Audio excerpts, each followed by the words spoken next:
Salve, salve pessoal! Aqui quem vos fala é Marcos Morcego e eu vim aqui para apresentar mais um Caverna do Morcego.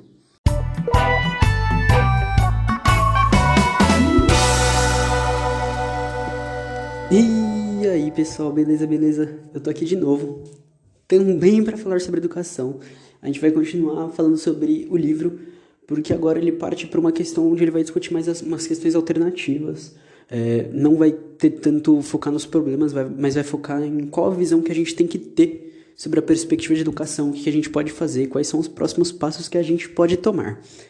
Então, não esquece de seguir lá no Twitter, @morcego_, Marcos_, @ibambradio também. Vai estar todos os links aí na descrição do episódio. Então, bora! Segue! O próximo capítulo, que me chamou muita atenção, é A Ideologia de Gênero Existe, mas não é aquilo que você pensa que é do Rogério Diniz Junqueira, onde ele vai trazer todas as questões das conspirações que existem contra o núcleo familiar, né? Porque agora eles falam que tudo é atacar a família e não sei o que, e os professores usam a educação como um meio para doutrinação. Então, existe a questão da erotização, porque eles querem tornar as crianças desde cedo influenciando masturbação, homossexualidade, transexualidade, prostituição, aborto, poligamia, pornografia, pedofilia e por aí vai. Então, surge toda aquela retórica de a defesa da família, onde chama a família porque a gente precisa defender a família. Então, eles estão tentando minar diversas mobilizações e conquistas que nós tivemos, medidas para equidade de gênero, para reduzir garantias de não discriminação, para evitar o reconhecimento dos direitos sexuais como direitos humanos. Então surge toda essa visão moral, institucional, religiosa e autoritária.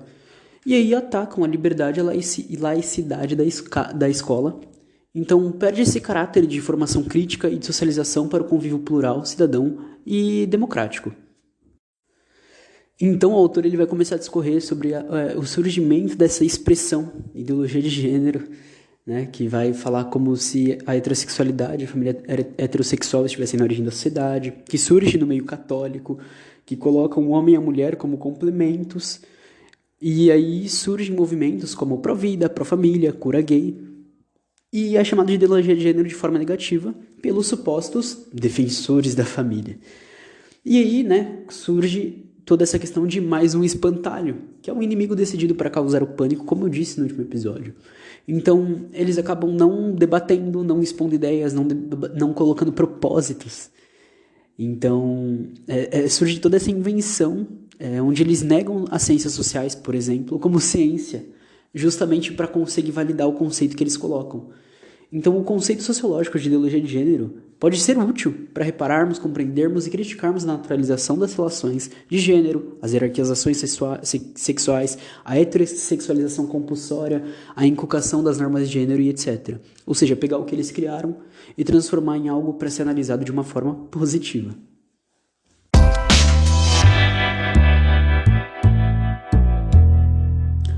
Paulo Freire, o educador proibido de educar, de Sérgio Haddad. Ele começa já citando uma entrevista para a Folha, que Paulo Freire deu em 1994, que surge a pergunta, por que Paulo Freire não conseguiu erradicar o analfabetismo e tudo, e perguntam para ele, e ele fala, o problema não é o meu método, não é só o meu método que resolveria isso. A questão teve uma decisão política para nenhum método ser implementado que realmente resolvesse isso. E aí ele remonta, a questão de que nos anos 60, ou seja, 1960, quando, um pouco antes da ditadura, o Paulo Freire ele já era visto como inimigo da pátria e de Deus. Isso porque ele era só um saudosista da esquerda. Ele não é marxista, por exemplo, ele é humanista. Então, embora ele dialogue com Marx e tudo, mas ele não tem isso. E hoje retorna para isso. E aí uma frase do próprio Paulo Freire, o discurso da classe dominante mudou, mas ela continua não concordando de jeito nenhum que as massas populares se tornam lúcidas. É justamente essas práticas, tanto ultraconservadoras como neoliberais. Então, nos anos 60, ele é acusado de comunista, mas ele já organizava um programa nacional de alfabetização que ia ser implementado pelo governo de João Goulart, e aí ele foi preso e exilado no golpe de 64. O método ganhou certa notoriedade nacional e internacional, porque além do método de alfabetização, propunha a conscientização dos cidadãos sobre seus direitos, assim como incentiva a participação democrática para defendê-los, tipo, é justamente isso. Então o método ele vai partir de questões existenciais da vida dos alunos, ou seja, vai pegar o concreto, o que acontece na vida, o que acontece no trabalho, saúde, educação, lazer e outras coisas, educação, cultura, e vai trazer justamente para a educação, né? Então você tem a soma dessas coisas, você tem a soma do concreto, do real, da vivência, com o que é trabalhado dentro de sala de aula.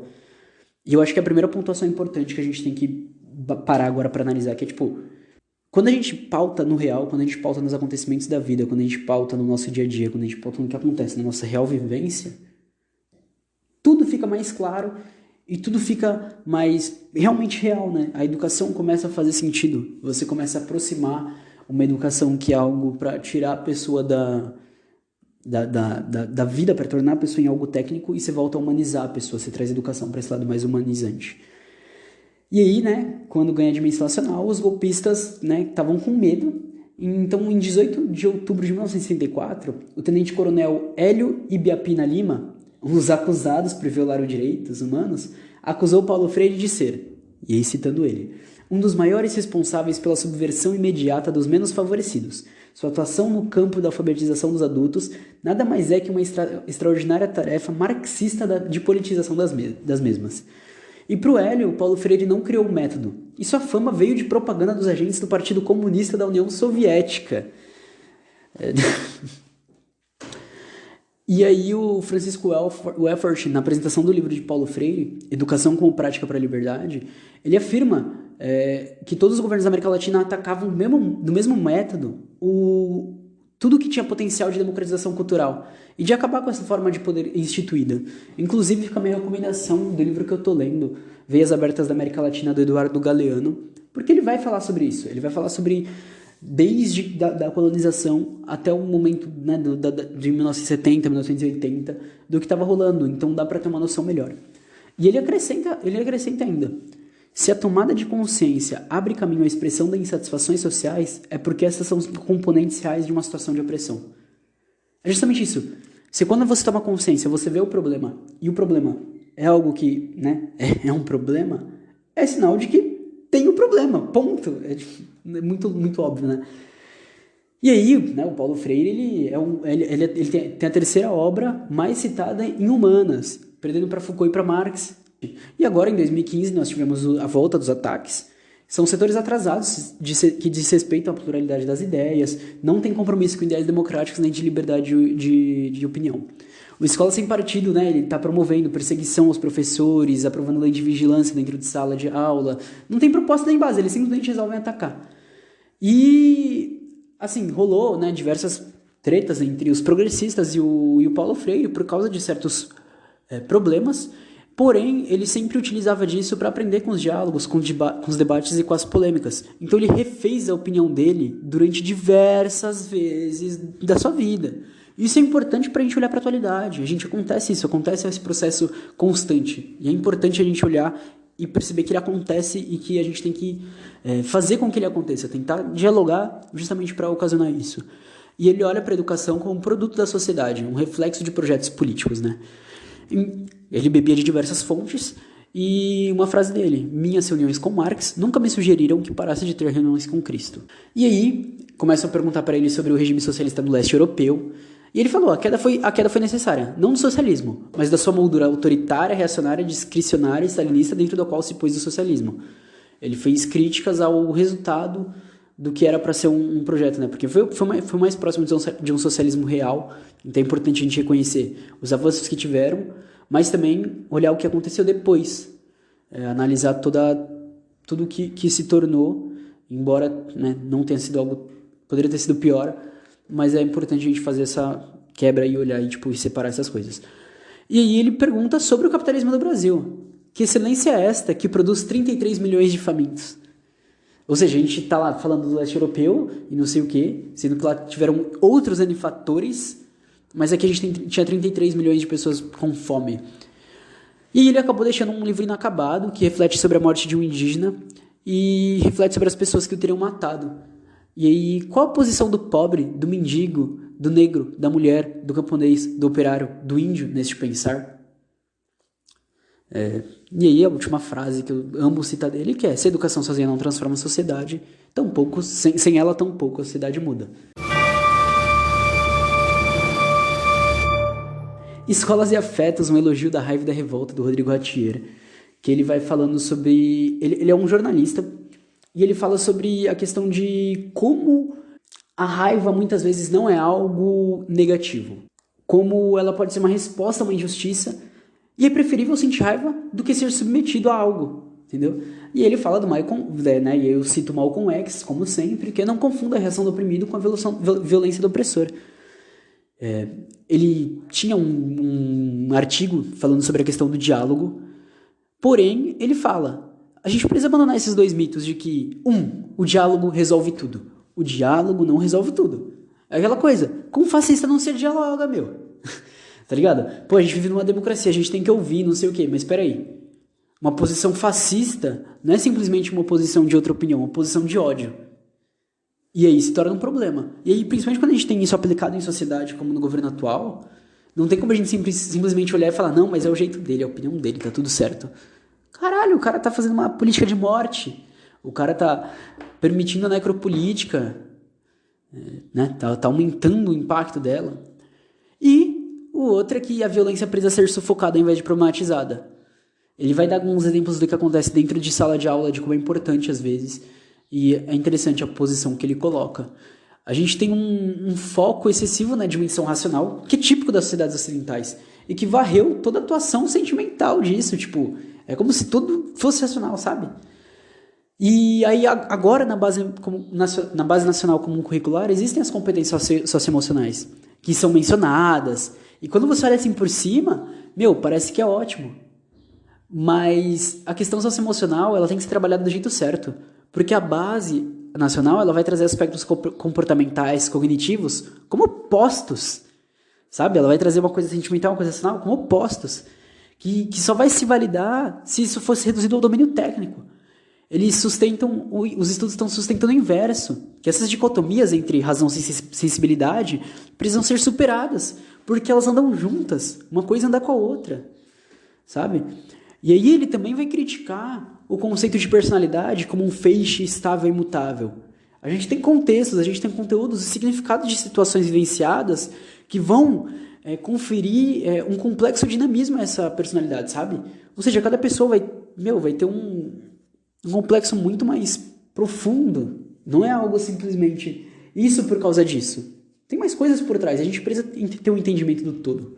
E aí ele vai trazer um texto, que é escrito por diversas pessoas, que vai falar sobre o problema da avaliação das habilidades socioemocionais como política pública, onde eles explicam as controvérsias e os argumentos. O aluno modelo ele é ordenado e dócil, e a heteronomia e o respeito às normas por medo da punição passam a ser os princípios reguladores das relações escolares. Então a gente tem prêmios para quem obedece, castigos para os que não. Então você vê que a gente já tem essa lógica de militarismo, o que é um fator que favorece o militarismo. Ou a privatização, né? E aí, entre alguns atores que falam sobre a obediência, a necessidade de, entre aspas, domesticar os violentos, acabam entrando. E aí, rebatendo com Paulo Freire, que conceitua a rebeldia como um momento de despertar. Quando os oprimidos tomam consciência da sua opressão e deixam de aceitá-la com fatalismo e autodesvaliam, explode a raiva e a rebelião.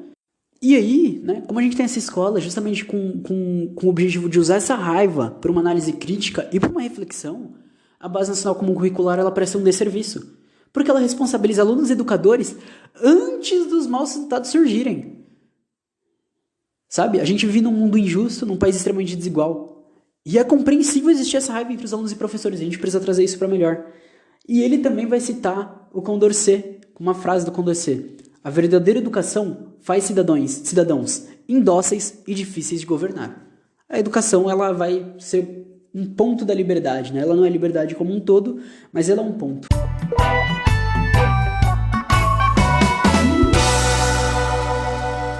E aí, educação popular e a participação social. Os desafios e propostas para hoje, do Pedro de Carvalho Pontual. Onde, em dezembro de 2017, ele vai entrevistar o Luiz Nassif. E surge essa provocação de como reconstruir políticas com participação social, caso elas fossem destruídas. Como hoje, como sempre está sendo, né? E aí tem que se passar pela reinvenção dessas formas de participação, principalmente no âmbito local e com ênfase no trabalho de educação popular. A gente teve em 2016 o golpe da Dilma Rousseff e uns monte de políticas de transferência de renda, de inclusão e de participação social que estavam sendo implementadas desde o governo Lula. Mas assim, para além do balanço e análise crítica, foram implementadas políticas que melhoraram a vida da maioria da população brasileira durante o governo petista, principalmente durante os 2 primeiros governos do Lula. Não, é claro, a gente não olha e fala, nossa, salvou todo mundo. Mas teve um avanço, isso a gente não pode descartar. Porém, sem disputar a hegemonia política e a ideologia da criação de um projeto democrático e popular. E é esse o ponto. Por isso que os primeiros discursos do Lula eram um discurso de libertação da América Latina, era um discurso anti-imperialista, e depois ele acabou caindo na mesma lógica, acabou caindo dentro do sistema. Quando a gente pega principalmente o primeiro governo do Lula, é um PT totalmente diferente do PT que a gente viu nos outros quase 12 anos. E aí a gente precisa olhar para isso e ver as consequências que isso causou. Porque hoje eles estão querendo colocar a culpa do fenômeno Bolsonaro como uma culpa do stalinismo. É uma culpa direta da falta de disputa por hegemonia política e ideológica. A gente vive um momento atual que é de resistência, né? Porque a gente está perdendo para as direitas. Estão acontecendo graves violações de direitos humanos, ataques à cultura democrática, e vão surgindo incertezas com o avanço da hegemonia liberal e onda conservadora na conjuntura mundial. Sabe? A gente tem um Trump ainda, a gente tem governos na Europa, a gente tem ataques que estão acontecendo à torta e à direita aqui na América Latina, ataques que já, as pessoas assumem que foram ataques para deslegitimar poderes, como o do Evo Morales, e a gente não está conseguindo fazer nada para rebater isso. Então a gente precisa fazer um trabalho de base com a educação popular. Mas onde e como? Então a gente tem diversos movimentos sociais, como ONGs, coletivos, movimentos sociais, que ainda tentam dialogar com a base, principalmente com setores populares mais excluídos e discriminados. E a gente precisa aumentar isso. Os partidos, como uma parte do pessoal está fazendo, né, tem que voltar a fazer isso. E a educação popular ela vai assumir um papel central nessa luta de resistência, porque ela é entendida como uma concepção política, pedagógica e ética que tem a missão de construir uma cidadania ativa e transformadora, objetivando um movimento de desenvolvimento que promova a justiça social, inclusão, equidade de gênero e étnico-racial. Então, superando essas formas de violência e discriminação. Tem que se prestar atenção, né, em práticas de adolescentes e jovens na periferia e no movimento das mulheres no campo e na cidade. Porque o território é um ponto de partida. A gente precisa olhar para a base, para a organização da sociedade social e para uma maior efetividade das políticas públicas. A gente tem que problematizar os atores que tratam esses territórios simplesmente como excluídos e vulneráveis, praticando esse assistencialismo, tratando os sujeitos como passivos. Esses sujeitos eles têm que ter a afirmação dos direitos. Então a gente tem que garantir uma condição ativa e as práticas têm que combinar na autonomia e na emancipação. Então tem que rolar essa aliança entre organizações, movimentos coletivos e atores sociais do território e o sujeito do território. Essa luta é um importante fator mobilizador e articulador das lutas de resistência. E a cultura também é educação e é um elo de articulação das resistências, né? Porque ela representa sentimentos, demandas, a livre expressão de suas subjetividades e a afirmação de suas identidades. Faz parte da formação da consciência crítica e de ações transformadoras na realidade. A cultura, então, ela vai ser essa forma de expressão de resistência e liberdade em um lugar de transformação social. Então, a participação social com a educação política das classes populares. E um dos desafios centrais a gente tem que priorizar a estratégia de educação política de classes populares. Então a gente tem plebiscitos, referendos, que são alternativas. A gente tem que, construir esses caminhos que nos aproximem de nossas utopias possíveis de transformação social e de emancipação humana.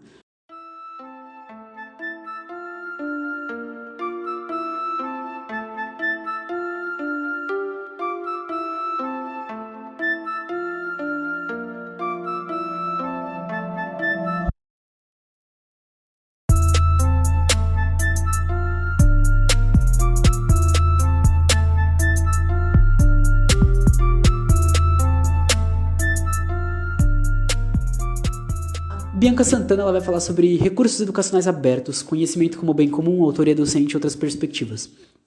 Então ela vai iniciar com Paulo Freire, em Psicologia dos Oprimidos, falando sobre a gente ter que superar essa contradição entre educador e educandos. E aí ela cita a Sueli Carneiro, que vai falar a construção do outro como não ser, como fundamento do ser.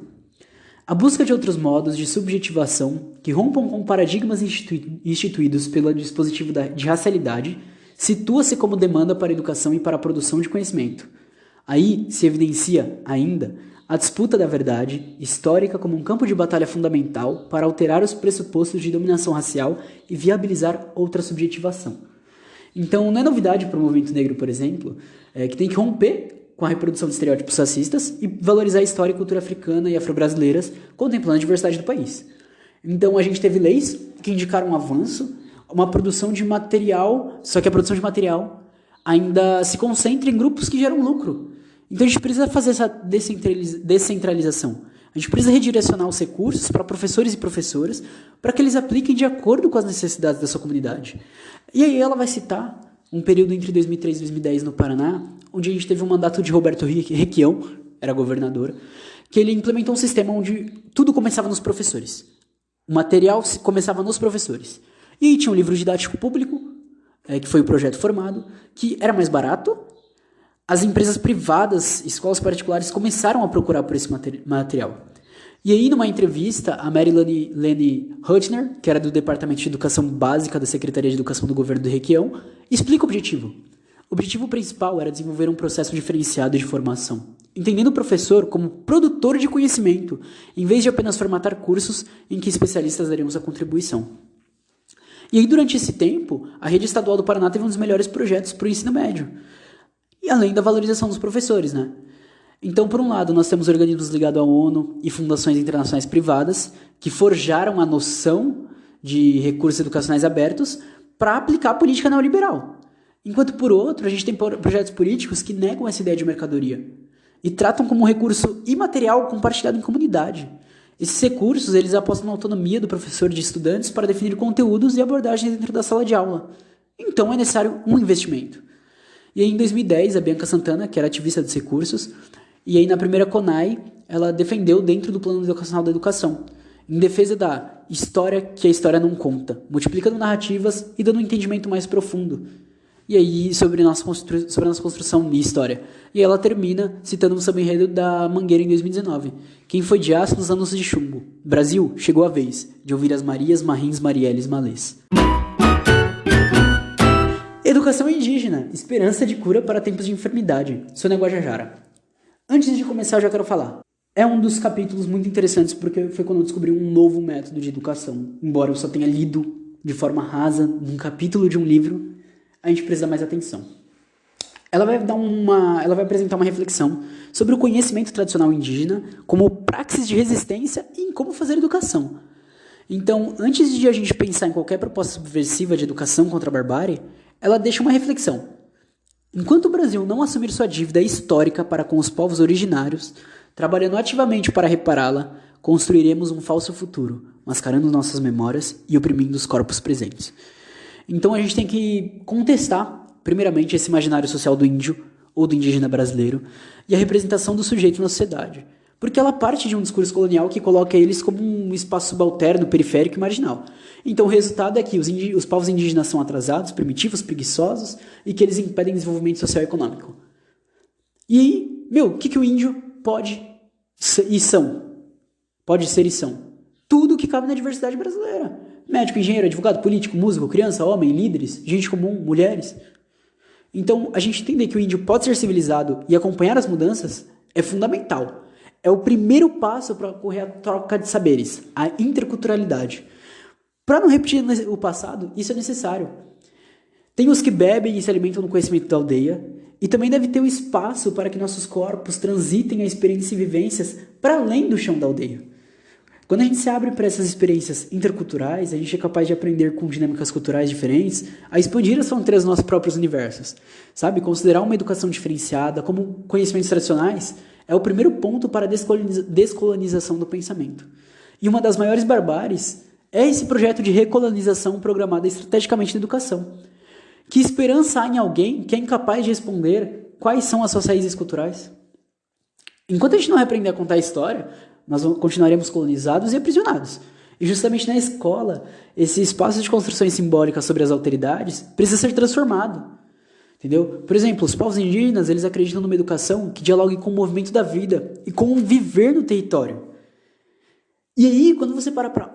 Só essa frase, assim, quando você para pensar nisso, A gente está tendo uma retirada de povos originários, a gente está tendo queimadas que estão matando indígenas, que estão queimando territórios. E o território é um ponto de contato deles, é um ponto de educação deles, é um ponto sabe, é além de só lá. Isso é muito importante quando a gente pensa na questão de preservação de terras e de povos indígenas, quando a gente pensa em proteção, quando a gente pensa em ajuda, quando a gente pensa em quilombolas. E aí, aprender sem aprender. É uma frase que ela traz, que é justamente porque eles não acreditam em prender os corpos no lugar da sala de aula. Quando a gente cerca o corpo, a gente limita a mente. Então a educação indígena ela vai se orientar e relacionar com a organização social, comunitária e com o território, tendo origem na sabedoria ancestral e milenar, né? E esse conhecimento é capaz de colaborar com a construção de outro projeto político. Porque se pauta na democracia. Não pode haver corpos e mentes livres onde campeia um projeto de sociedade que reprime vozes e corpos. A gente precisa reagir à tentativa de silenciamento dos professores, romper com a estratégia falida da recolonização programada do Estado brasileiro. A gente tem que se contrapor ao velho modo de intimidar que cala as vozes pela violência, silêncio ou morte.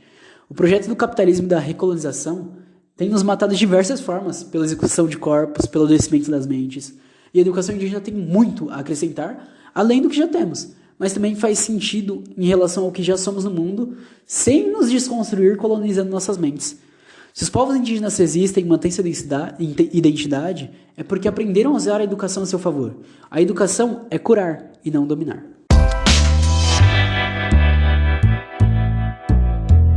E aí, a gente tem a pedagogia da resistência e o projeto educativo das escolas do Movimento Sem Terra, do Alessandro Mariano, onde ele vai falar sobre a pedagogia da resistência, que ela é justamente sobre estratégias de pedagogias contra-hegemônicas realizadas por movimentos populares e sindicais na busca de opor medidas neoliberais e conservadoras da atualidade. Então o MST tem construído projetos de educação que é herdeiro das lutas pelo direito à educação pública brasileira, que visa contribuir com a construção da sociedade socialista, sendo a pedagogia da e em resistência, porque faz parte da organização das famílias sem terra na luta pela reforma agrária. O objetivo é a formação de lutadores e construtores de uma nova sociedade, com forma, conteúdo e papel de educadores que devem ser diferentes. Por isso a burguesia está perseguindo, tentando criminalizar e tirar da legitimidade. As características neofascistas que ganham forma com o atual governo aumentaram os ataques, operados pelos estados. E até classificando os movimentos como terroristas, disseminando ódio, retirando os locais, fechando, como a gente teve no Quilombo Campo Grande. E a relação da burguesia com o Estado, elas se somam, a gente tem a força policial sendo utilizada. Então a luta do MST pelas escolas públicas no campo, são 35 anos de existência do MST, que junto com a luta da reforma agrária sempre lutou por escolas públicas, assentamentos e acampamentos. Então, para surgirem esses espaços de socialização de saber, desenvolvimento do ser humano e formação da consciência dos trabalhadores. Na década de 80, a luta era pela educação fundamental para crianças e adolescentes. 1937 virou pela alfabetização de jovens e adultos. E agora pela educação infantil e pelo acesso ao ensino superior. Então, formou um projeto de reforma agrária popular, construção de assentamentos com escolas, postos de saúde, centros de lazer, cooperativas e outros, produção de alimentos sem agrotóxicos de forma agroecológica, organização de processos e cooperação de novas relações humanas igualitárias, sem racismo, sem machismo e sem LGBTfobia. Então, existe uma grande participação de crianças, adolescentes e jovens na construção de diversas partes do movimento. São aproximadamente 1.500 escolas públicas, 120 com ensino médio, cerca de 200 mil crianças, adolescentes, jovens e adultos, e mais ou menos 10 mil educadores. Só em 2018, 30 mil educandos e 8 mil educadores estiveram na marca da alfabetização, e pelo menos 50 mil jovens e adultos foram alfabetizados nos últimos anos. E aí tem acordo com universidades e institutos federais para alguns cursos técnicos e superiores. Então, o projeto educativo se entende a necessidade da ocupação de latifúndios para conquistar a reforma agrária popular, mas também ocupar a escola, no sentido de apropriação pela classe trabalhadora com fundamentos de praxis e pedagogias próprias, a pedagogia do MST, como uma forma de usar diferentes práticas e teorias, historicamente construídas, desde interesses sociais e políticos dos trabalhadores e tendo a dinâmica do movimento para construir sínteses próprias. A educação ela precisa ser pensada e realizada desde conexões fundamentais da constituição do ser humano, vida produtiva, luta social, organização coletiva, cultura, história, assumindo uma visão materialista e histórica da educação. E aí fica a recomendação de ver os cadernos de educação do MST, que falam sobre estrutura e organização. E aí a pedagogia da resistência, ela vai juntamente com lutas populares contra o avanço neoliberal e a perseguição ideológica. Então é um momento para resistir e reafirmar a luta pelo direito à educação pública, de qualidade e laica, que é tarefa histórica do conjunto da classe. O direito à educação no Brasil não é assegurado a todos os trabalhadores e trabalhadoras. O projeto escravocrata, latifundista e agroexportador explica os 14 milhões de jovens e adultos não alfabetizados e uma população camponesa com média de 4,4 anos de estudo. O campo concentra uma grande parte desse problema na relação criança e educação. Por isso é importante a luta desse projeto educativo, que incomoda a burguesia, defensores da privatização, por reafirmar a educação pública como direito, não mercadoria, e por denunciar um modelo excludente.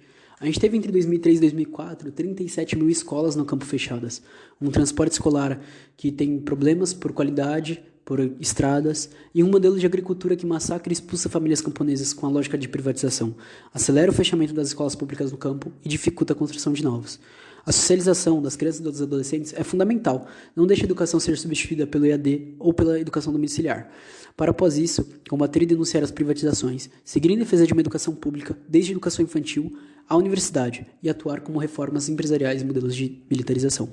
A formação integral do ser humano não pode existir com a subordinação das escolas públicas às exigências do mercado, cuja visão privatista da educação reduz as dimensões formativas da escola, rouba o tempo de aprendizagem e instala uma competição doentia e amplia a exclusão dos trabalhadores.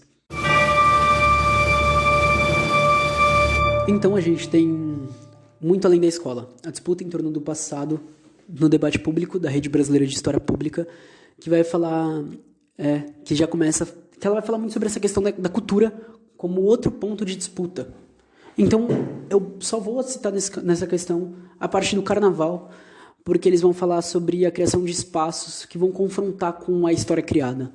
Porque a história ela vem sendo reformulada dentro das escolas, embora a gente precise de muito mais, e fica aqui uns versos do Samba da Mangueira. Brasil, meu nego, deixa eu te contar. A história que a história não conta, o avesso do mesmo lugar. Na luta é que a gente se encontra. Brasil, meu dengo, a mangueira chegou, com versos que o livro apagou. Desde 1500, tem mais invasão do que descobrimento. Tem sangue retinto pisado, atrás do herói emoldurado. Mulheres, tamoios, mulatos, eu quero um país que não está no retrato. Então, é uma atitude contra o revisionismo. Que a gente tem pessoas que negam os massacres, perseguições, genocídios. Então tem um fenômeno contemporâneo global que vai encobrir essa violência, esse autoritarismo passado. Então a gente tem que olhar para tudo isso e fazer um contraponto. E também a gente tem que trazer a história pública, que parte dos historiadores, para fora dos muros da universidade, para chegar na sociedade, para chegar nas pessoas. Compreender que o alimento para a produção do conhecimento das significações históricas vem do corpo social, sabe? Tudo parte do povo. A história ela tem que se tornar um espaço de encontro e circularidade dos saberes. Então, romper com esse academicismo e trazer para um campo social, trazer para um campo da sociedade mesmo. Então, porque a gente quer uma escola com criatividade e pluralidade.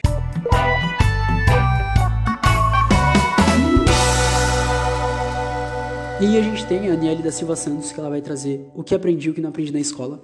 Eu não vou me aprofundar porque ela fala de muitas coisas pessoais, mas ela vai falar sobre ela vai falar muito sobre a questão do que ela passou dentro da escola, de todo o processo de aceitação e também do processo de aceitação dentro de casa.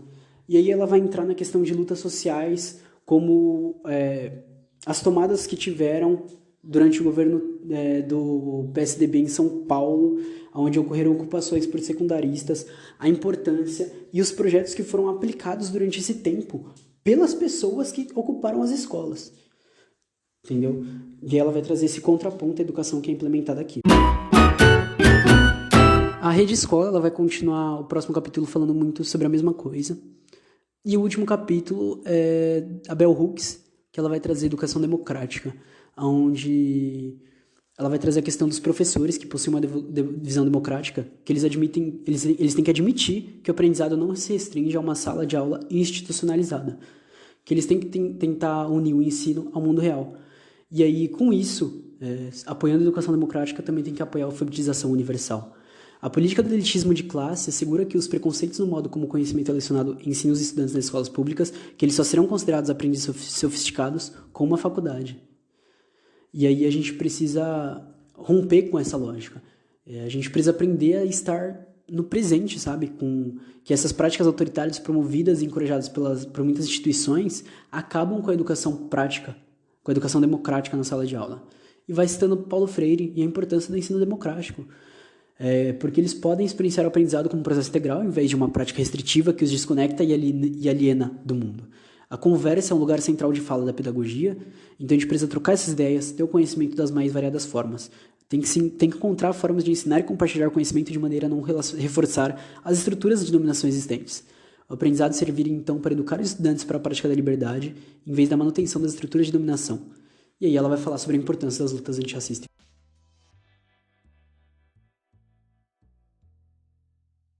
E bom, galera, essa é a parte de hoje. Eu acho que tudo fica bem claro nesses últimos capítulos. Nesses últimos capítulos tudo fica bem explícito. Eu espero muito que vocês tenham gostado. Eu espero que vocês pensem, que quem puder compre o livro. E, bom, é isso. Não esquece de indicar pra geral, não esquece de mandar pra geral. Se gostou, vai deixando o feedback, pá. Não esquece de seguir no Insta, @morcego_, Marcos_. Não esquece de seguir @ibamberádio. Então é isso, galera. Aqui eu me despeço. Beijo, beijo, beijo, beijo.